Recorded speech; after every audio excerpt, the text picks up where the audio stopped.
This Rocket Child. is Rocket Child. Rocket Child. Rocket Child. It's Rocket Child. Rocket Child. Yeah. What is this ominous package? Let's find out. So, a few weeks ago, I was watching a video by 1000 where he was painting a snowboard, and I thought that was a really cool idea and that I'd like to try it. So, I've never painted on non-conventional surfaces successfully before. However, in his tutorial, he showed how to prepare the surface and prime it properly, so I thought, why not give it a go and see if I can do something cool like this too. So instead of a snowboard, I decided to get a skateboard. I live in a really tiny apartment, so it's not really a good place to be sanding and spray painting. So I took the skateboard home and got my dad to help me do all of that kind of dirty stuff where we had like the backyard to do that. Then we made a tracing of the dimensions that I could use as a stencil.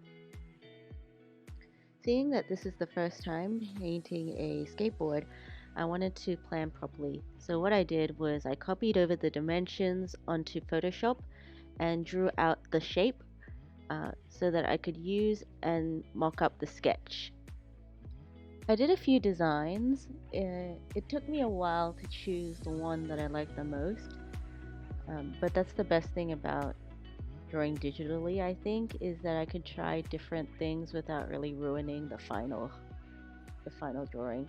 So in the end, this was the design that I chose. After a lot of experimenting, I made up a color sketch, so that way I could do the outlines, the shadows, the highlights. I could put in different colors, change them around, and see what looks best. I think I was being really ambitious for this project though, because I draw digitally all the time, so working with complex layers and textures is fine for me, but it's been years since I've done a proper acrylic painting, so um, the fact that I put so much effort into my first skateboard design, I really wanted to make sure I got it right. So that's how come I was going over the layers and also thinking about the order that I would paint it as well. So in this next part on screen, what I've done is I turned off all the color layers and kept on the outline. Next, I'm making a stencil that has the dimensions of an A4 page and putting it over the drawing so that when I print it, it'll keep the dimensions, or that's what it's supposed to do.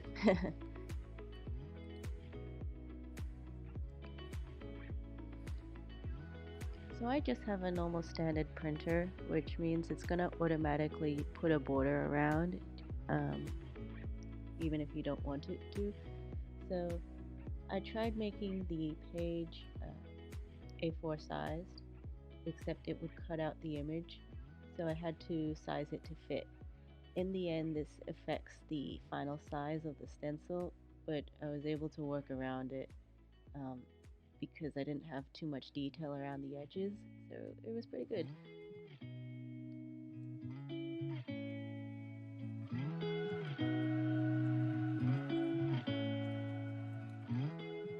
Thanks to the power of movie magic, I don't know, lots of time has passed, few days, and now I can unwrap the longboard after I took it home to get sprayed and brought it back with me to Canberra.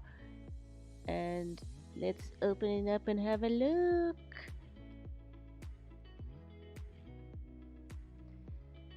So next I just put the stencil on top of the board to see the general position and how it looks. So as I said before, the printer printed the drawing a little bit small, but as you can see here, a little bit small is kind of a lot when you're working on a bigger scale. But as I said, that's fine because I tend to work intuitively, and so if I find problems, I could just figure them out on the spot. And so I'll just extend the background in that sense. So next, I was going to make a carbon copy using transferable sheets. However, the shops ran out, so I'll just do it the old-fashioned way. This is a technique I use, well, a technique I first learned when I started art school. You use a graphite pencil and you'll shade on the back of the page following the printed lines.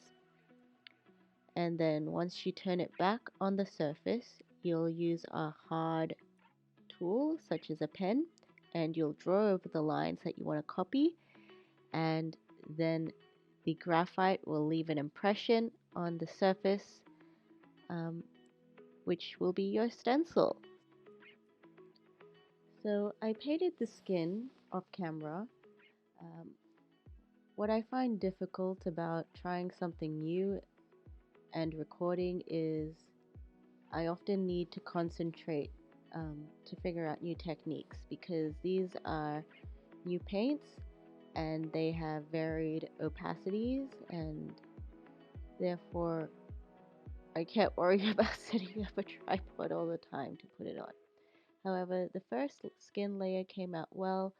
I got some new Posca paints and they're really good at doing the outline, very strong, bold black.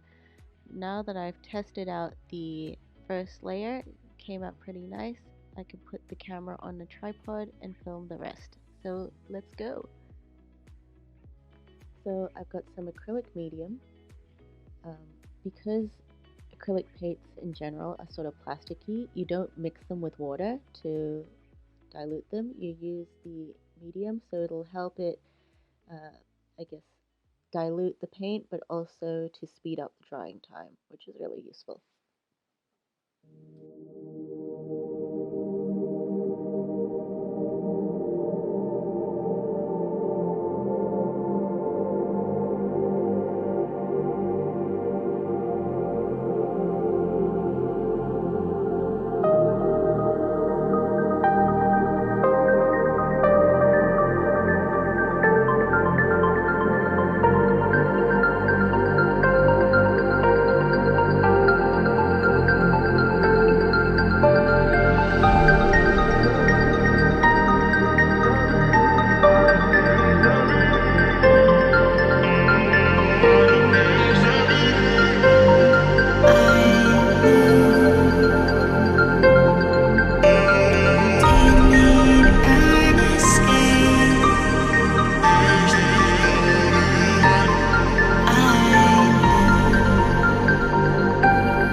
Finally done with the design.